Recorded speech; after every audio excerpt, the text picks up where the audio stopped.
Welcome back to our Two Coaches and One Couch, episode 8, I think it is, Siobhan. Kathy O'Reilly here, Kathy O'Reilly Coaching. And Siobhan Walsh coaching. Welcome back to episode 8. it's great to see you, Siobhan. And Do you you. know, today is a very special day because we're actually going to do a session today on something very personal to you, Siobhan. Mm, It's on eating disorders. And I just want to introduce this as being your personal journey as well, hmm so that you're coming at it from a sort of the lived experience. Yeah. Yeah. Yeah. Absolutely. And Yeah. how we're going to do the session today is we've had our chat about it. I'm going to ask curious questions because Mm. honestly, I know a little bit about, like, kind of, we all women like to keep their weight down and they like to look well and all that. This is a whole different ball game. So I'm going to ask a few curious questions this morning, Siobhan, just for you to really help us to understand what an eating disorder, I suppose, feels like, the warning signs, the red flags, the recovery, and we'll cover as much as we can. Of course. Yeah. Yeah. Okay. Thanks, So I Kathy. suppose the first question I'd like to ask you is, when did you notice, at what age, how old were you when you started to notice there's something not quite right here with this? Mm. So when I was younger, I was on a diet when I was 10, which is when you say that out loud, that sounds, if you were to look at a 10-year-old now, that sounds crazy. But that was quite normal amongst me and some of my friends. So that was the first point that I wanted to change my body, let's say. So that was 10 years old and I was on a diet and I used to go and get weighed. So it makes me laugh because I'm like, that was actually bonkers. But I used to go and get weighed by my mum's friend who worked for Weight Watchers and every Sunday. So that was 10 years old. That was when it first began really for me at 10. Can I just say something that's coming up for hmm me straight away there now? I've got to Yeah. say this because I think it's important for me. It's just something that's coming up for me. Mm. So your mother's friend was actually a Weight Watchers leader. hmm So Yeah. it became kind of, I suppose, the way friends talk about their careers and jobs. So Yeah. it kind of slipped in under the door to you. Did it in that way? Yeah. Well, when I say yes, so you're completely right. My mum's friend was, and it was always kind of, that's what I mean when I say it's normal. It was kind of Yes. spoken about like, oh, you need to lose a few pounds. But I was a little heavier when I was younger. And I Mm, remember being conscious of that because I had an older sister who didn't look physically the same as me. So I always used to be mm, like, oh God, will I lose this? And of course, being amongst, friends in school. And my dad at the time said, I'll lose my puppy fat, which again mm, was innocent, but that was like, it wasn't right to have that then. That's kind of the mm, messaging that I mm, received. mm, So that's how it began. Yeah. So I was a little heavier as a child. mm, Yeah. mm, mm. Yeah. So I suppose you when you look back now and you think about it, and you've gone Mm. through a lot. I know you've gone through a lot in your experience of having experienced a sort of a full blown eating disorder in your sort of your time, and now you're in recovery. Like, would you say, looking back in it, no, that was the sort of the kernel, that was the start of it? Yeah. Yeah. That Mm, was the beginning. I was then, yeah. So I lost a bit of weight and then I put it back on and it was just this on and off journey. And then I mm, moved to mm, Ireland and I ended up putting on loads of weight just from the emotional side of, leaving mm, my friends and leaving that life and mm, starting again. So that was it was an emotional eating, but my mm, biggest thing was emotional eating. mm. Yeah. And when you say emotional eating, then, like, we'll say when you left over, you were in England and you Mm. moved back to Ireland. How old were you at that stage? I was 16 when I left 16. England. Mm, Yeah. mm, Yeah. mm, So it was like a crutch to me. It was comforting. I was lonely. It was just, but I'd done mm, that as a child as well. I'd done that when I was mm, younger mm, for various reasons. okay. Mm. So I suppose you're saying that it started way before you were 16, but it kind of escalated. Are you saying it escalated when you got to Ireland, that you, like, really kind of things got out of hand there because of the change in your life, the moving to Ireland? Yeah, I suppose there was different times even Mm, before. Like I said, I'd lost weight, then I put it on and I lost it and put it on. But mm, coming to Ireland, it was the same again. So it was just reoccurring, let's say. But mm, it was a few years, I think I was 18 and I decided, right, that's it now. I'm going to lose this weight. But mm, it was always there. Like I was really unconfident. it just affected my whole life, Mm, really. Like I couldn't mm, concentrate. I was like, oh, I feel really uncomfortable. And yeah, it kind of took over. mm, Yeah. So I mm, decided then to lose weight. mm. Can we just go back to that little piece that you said there about like you were really uncomfortable? Mm, Like, I mean, I know the discomfort of having weight on as a woman. It's not a nice place at a young girl anytime in your life.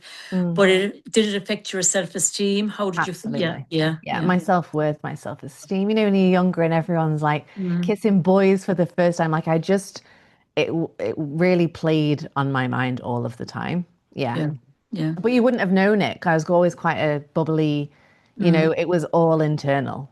And I suppose internally. eating more, and I shouldn't say this, but it makes me laugh. You know that Austin Powers movie, Mm, mm, you know, a fat bastard in it. mm, And he has a quote, it says, I eat because I'm unhappy and I'm unhappy because I eat. And if we yeah. can sum up, that was Mm, literally what was mm, going on. mm, Like that was, mm, it's like this vicious cycle that you're mm, just in. mm. A Yeah. loop.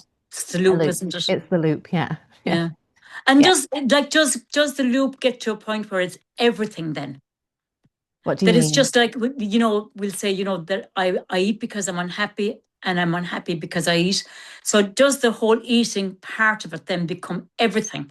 Like, as you said, kissing your first fella, being at school, all of everything is related back to how the body feels Yeah. at that time. Is that what you mean by that? Yeah. Yeah. Yeah. And I suppose it's just the behavior like that and the thoughts. See, that's where it's different because, as you said at the very start, lots of people will have body image Mm, things, and it's kind of mm, everyone might experience a bit of that, but it's when that's the difference between disordered eating and eating disorder. It's when it really starts to impact, and it's your thought process. So you've got mm, behaviors, disordered eating could be, you might start with modifying behaviors such as, like restricting calories for a little while and then, mm. doing small behaviors. But then when it becomes your thoughts and behaviors start to take play, that's when it becomes a bit more serious, Okay. Okay, I So get it. Mm. does that make sense? It does make sense. And I suppose, does it become more obvious to others then that there's a problem? The way you said internally was all an internal dialogue, Yeah. but then suddenly, like the thoughts became the behavior that was kind of, I suppose, Mm. skewed. So, how did that present itself? So I suppose I just would not go to things. So the stuff that Mm, and I always say this to other people, if you're noticing someone is being be like how you would notice basically is something that anyone values and then they mm, stop doing it for the sake of this is when mm, you have to have that conversation. So for example, if there's a mother and she loves being a mom, but then the gym and tracking is taking away from times with the children, then that's when that's what you value is then not as important. That's kind of how I would link it. It's like the stuff that would have been important to me I started missing out on. It was also consuming. I get you. No, I totally Yeah. get that. Yeah, Yeah. yeah, yeah, yeah. Yeah. That's very interesting. No, that's Mm. really interesting because it's not something that I didn't associate the sort of the internal critic and the internal voice with the external behavior. Yeah. That's very interesting, Siobhan. Yeah, Mm. yeah. Mm. Yeah. So I suppose when did you think we'll have to look at when it came to a point where you thought I'm in crisis here. Yeah. So I started to lose weight and then I became obsessed with losing weight.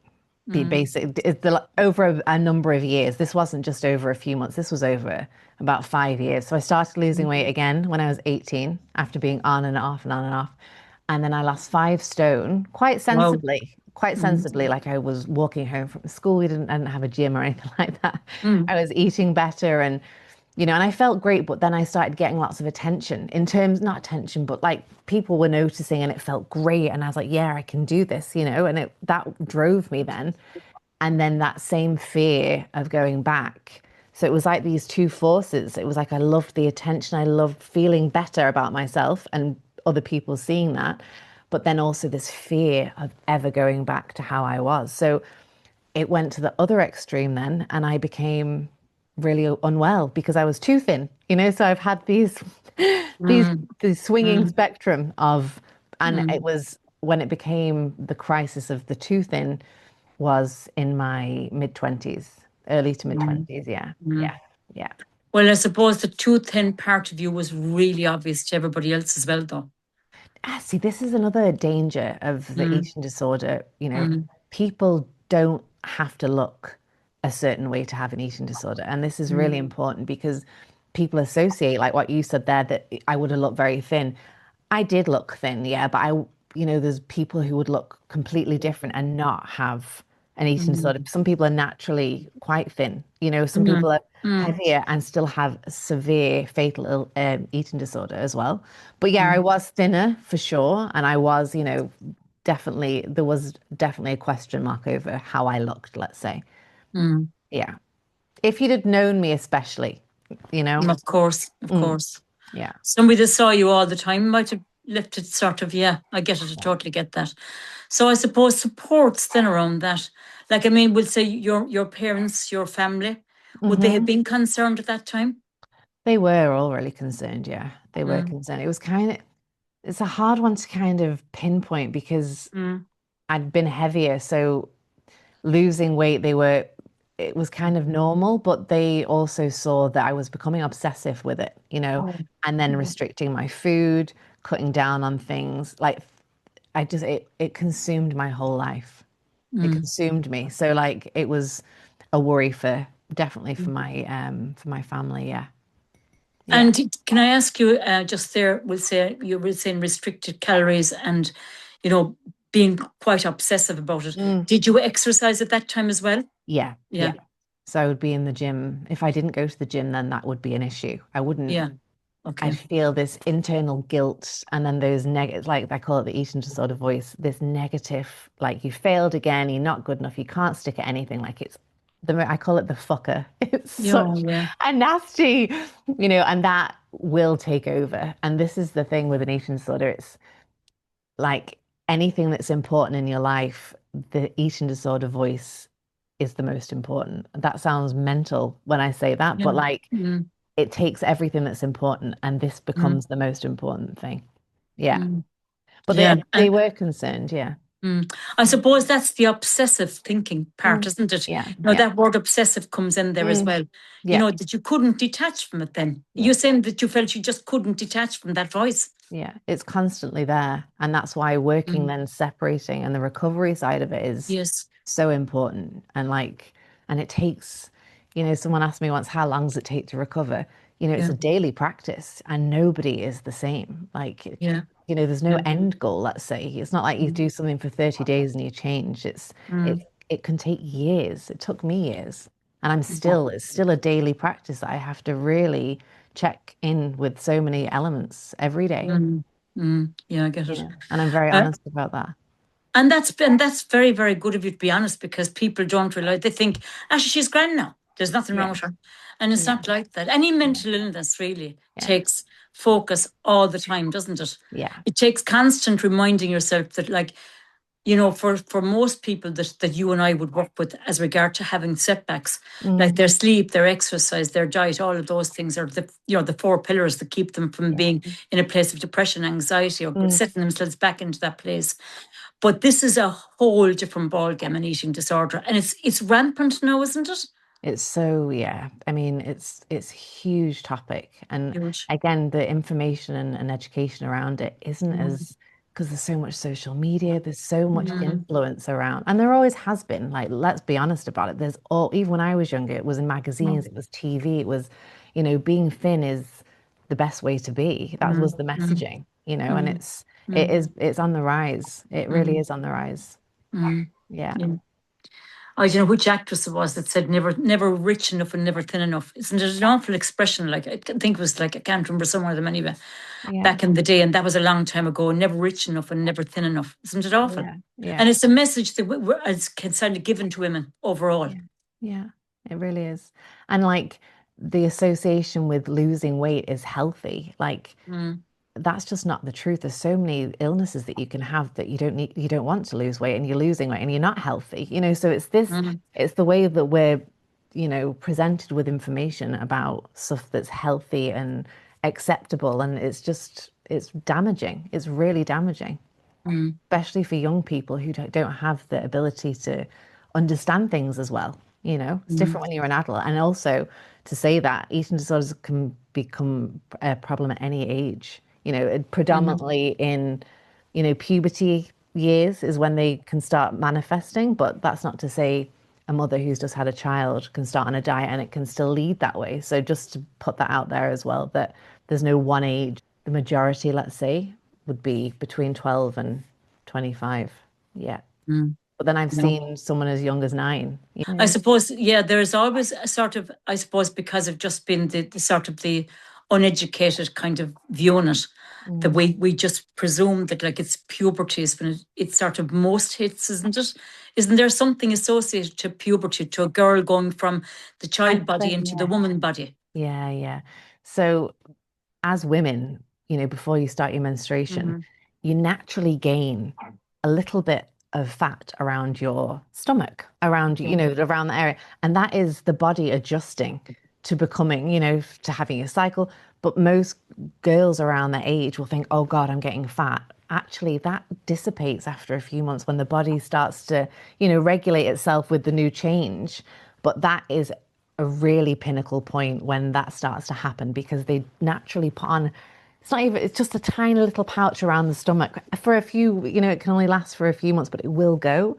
But it's the changing in the body, it's the boot, like it's the body changing. But this is the Yeah. thing, it's like, we can, and it's the same as commenting on people's body. I think it is Mm-hmm. so, I mean, some people do it from such a great point. Like I said, it made me feel great when people started to notice. But when you comment on someone's body, you're commenting on the past, present, and future because you're labeling them. And it's so limiting because then they feel like they have to control something rather than your body is naturally changing from when we grow, we come from babies to, but when you comment on someone, you're instantly fixing them then.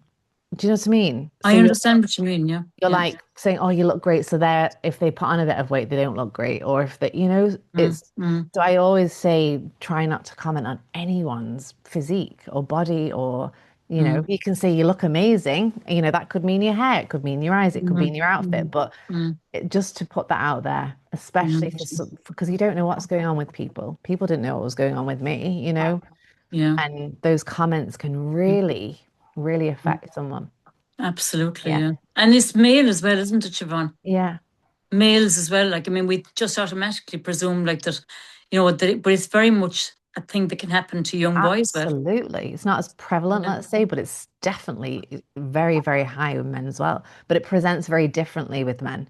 It can be Mm-hmm. more about building muscle and tracking and the micronutrients and the Mm-hmm. macros Mm-hmm. and all. So it can present very, very different. Differently, totally. Mm. So, can we just for a minute think about, we'll say, when you hit that crisis, I don't want to make it an upsetting podcast, but there was a part of you that hit a real wall and you Mm. had to do something. I think one time you said to me that you went to a counselor and you did get a lot of support from your family, didn't you, around getting support like counseling, therapy. I Can you did, talk a yeah. little bit about that? I started therapy when I look back, I was 19, but it was the Yeah, best thing I ever did. really. And again, it wasn't like this one moment. And I think I said that to you before, because there was so many moments Mm, collectively. But mm, there was a comment made from my brother. Like people would say, Siobhan, you need to do this and you need to do that and you have to stop this. mm. And my brother made a comment. He was a lot younger than me. He is a lot younger than me. He's 9 years younger than me. And that really hit something in me because I was like, I'm supposed to be a role model. Like he's looking at, all of this stuff Mm, that was happening. And I went to see a woman, I can't remember her name now. I didn't see her for too long. It sounds terrible, but she'd written all these books and, like my mm. poor mum just wanted me to, I just needed fixing. And that was another Yes. damaging thing as well, because Mm, as parents, you want everything to be okay with your children, but it became the problem as opposed to me. It was like two separate things. It was like I and this problem that needs fixing, and that was really mm, damaging as well. So it's a hard one. But I went to see this woman, and she basically told me I was going to die. That was mm, mm, I remember going in and the smell of the room, and I remember thinking, who is this one now? mm, mm. And she was so cold, Kathy.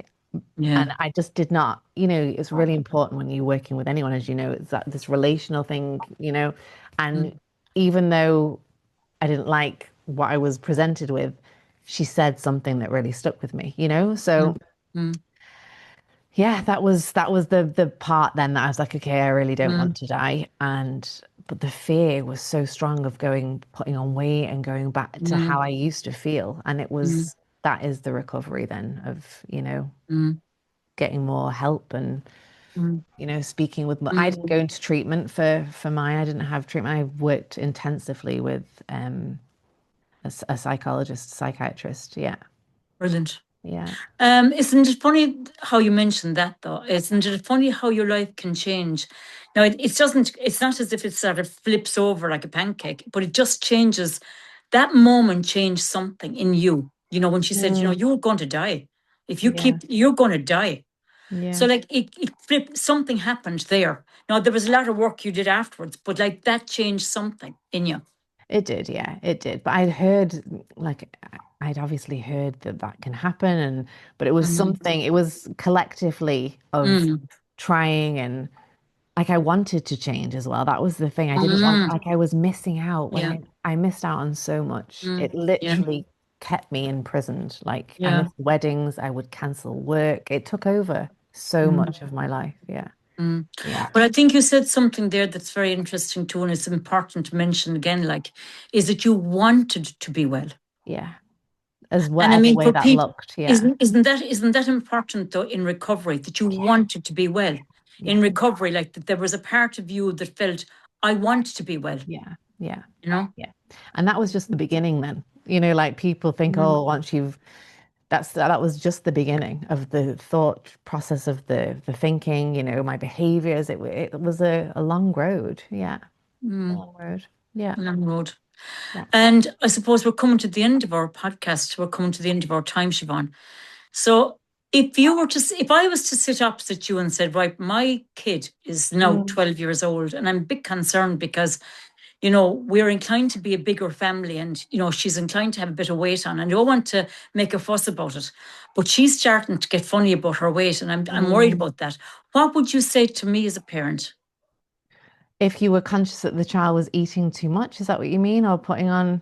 Yeah, I suppose if I had a child, my child is sort of showing signs of being overweight and there's a confidence issue starting to kick off there. Mm, Because there is that as well. You know what I mean? Like when a child is going to school, they're 12 years old, they're a yeah. bit heavier than the other kids, they're overeating, they've got this. So what would you say to a parent that would be the right way to go about helping that child that they wouldn't end up in a situation where they'd have an eating disorder? I'm not saying you have the answer here because it's too big a question. It's It's too too big. big a question. I don't know what I'm I was thinking gonna about even say, asking that. It's the most ridiculous question. But is yeah. there anything you would say there? I would say, and especially like when a child, let's say a child before the age of 16, I mean, as a parent, you are in control of what they Yes. eat. You know, you are, and I know people, everyone has different styles, but at the end of the day, a parent is the one who's raising a child, and they have the overall say, I would say. So what you're feeding them, what you're giving them, but also having that balance because I'm just from my personal experience, I was never allowed chocolate or sweets or, when we got our spends, I would run to get Mm, chocolate because it was so restricted in our house mm, that it's finding that balance and the end of the day, like doing more active things, like, and also it mm, can just be a natural thing that the child is heavier, then they get this growth spurt, and that all falls off, So, not mm, placing too much emphasis on it is what I would say, or making comments, or because sometimes parents can say things that they'll say, "Oh, you don't want to eat that in case you can't fit into your communion dress," and that's really damaging. Those kind of comments. It's like mm, I would just let them be them, mm, And that mm, sounds quite blasé, but you know, indirectly, you don't know mm, what can come from making comments about. mm. Am I going off on one? No, you're not, Siobhan. I'm totally getting it. I suppose what comes up for me really is that, like, monkey see, monkey do. I'm not saying that that's the case in your situation, but if the sort of the whole kind of attitude to food and exercise and being healthy in the home, like, I'm just thinking, like, does that have an influence on the Yeah, child? completely, like I said about my brother being a role model, like Mm, children will, they're sponges, mm, even yeah. though Mm, they're complete. So if your mum is skipping breakfast and this is mm, not to, we're all got, people have got busy lives and yes. what I'm Mm, saying is if it's a normality mm, to, mm, only nibble eat mm, and it's looking at those behaviors as a family because it's an eating disorder, it's a family issue, and people don't like mm, to hear that. And my family, it felt very much a singular journey for me, although the worry was there, but it's a family thing. So if you're role modeling and mm. not, being restrictive with yourself, like children pick up on that. Yeah, for sure. Yeah. Yeah, my own mother, like, I mean, Jesus, when I think about it, she was born in 1932 and she was very small. She was very small myself. She was a small woman, but she was always, always restricting her food. Mm. She was always trying to fit into things and always making sure she stayed slim. And she was six of us in the family, like, so she'd eat off a smaller plate and all that sort of thing. So there was definitely, without a doubt, there was a skewed way of looking at food in our house. Yeah. For sure, growing up, definitely was.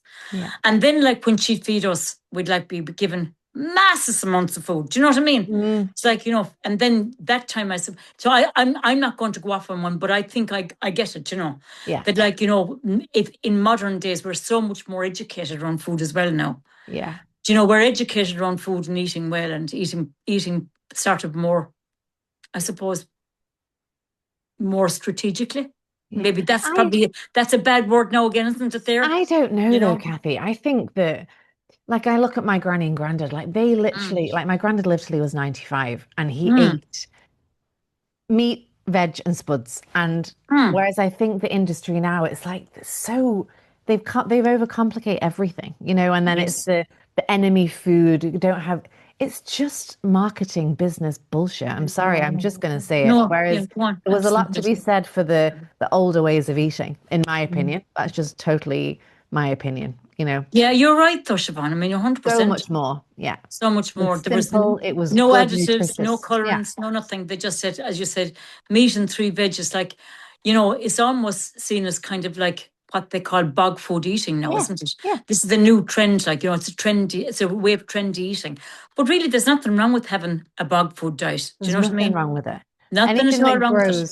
Anything that grows or you can Mm, pick is, mm, it's to me it's common sense. But even in the midst of all of my eating disorders and all the rest of it, that went out the window because it didn't matter. It was weight, it was gain weight. Whereas from a mm. nutritional standpoint, anything that grows or you can pick that's living is what you should be eating.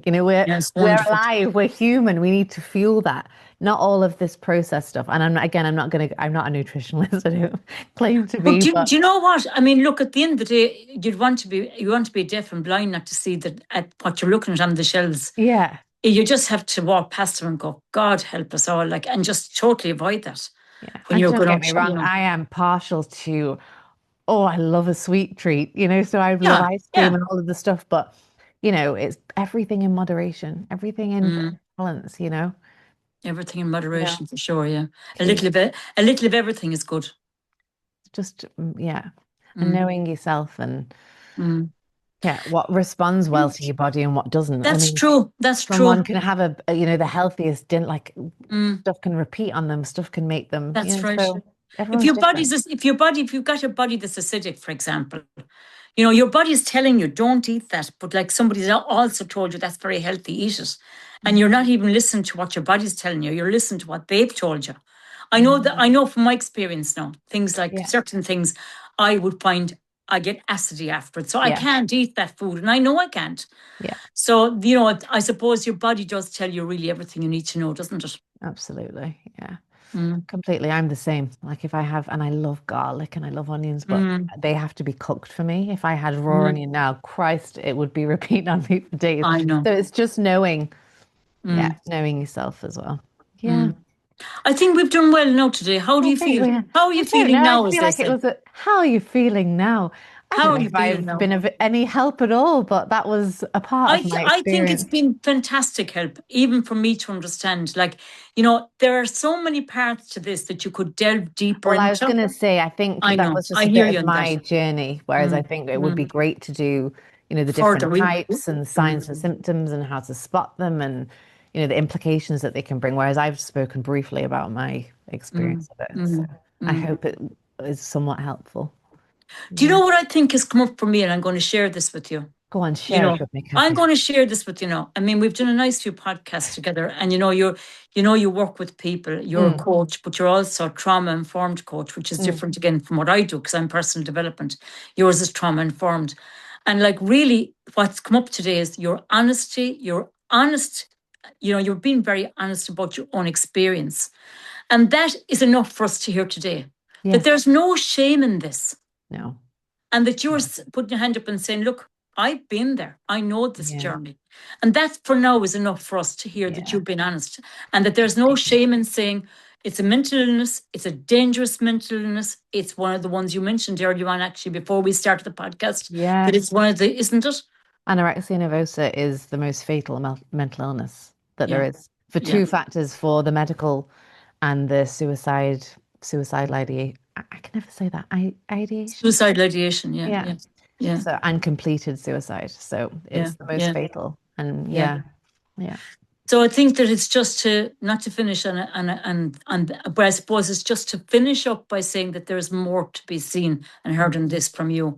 I'd like you to talk absolutely. about it again Of because course. And yeah, with that shame piece, Kathy, like it took me mm, years to admit. So that mm, shame would have been so, it was riddled with it always. So mm, now I'm very open about it because I've come to that point that I can, it's fine saying I need help, but being okay with sharing about mm. that is a bit different. So I'm delighted that I can now help other people It's through my wonderful. journey, which is It's a wonderful blessing. because Yeah. let's be honest about it. It's like anybody that works really in the arena of mental health. Mm, If they've got lived experience, it makes some difference to the persons at the other side of the room with you. it does. Yeah. I mean, Yeah. they feel at least they feel less judged, more seen, more heard, Yeah. you know, and Yeah. more understood.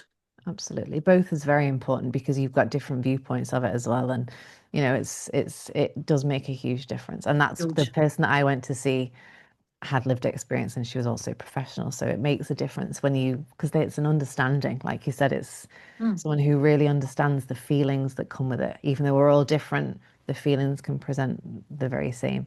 yeah, yeah. Yeah. Well, thank you very much, Siobhan, for today. You're so welcome, Kathy. Should we be talking again shortly? We'll be talking again. Thank you for everyone listening Yeah, today. And if you have any questions or anything's come yeah, up, please reach out to myself, Siobhan Walsh Coaching, and yeah. Well, Kathy O'Reilly coaching at gmail.com and your email address then, Siobhan, it's send it to me Siobhan there. Walsh Coaching at gmail.com. Yeah. Yeah. Thank you very So much. thank you so much. Talk to you soon. Talk to you Bye. soon. Bye.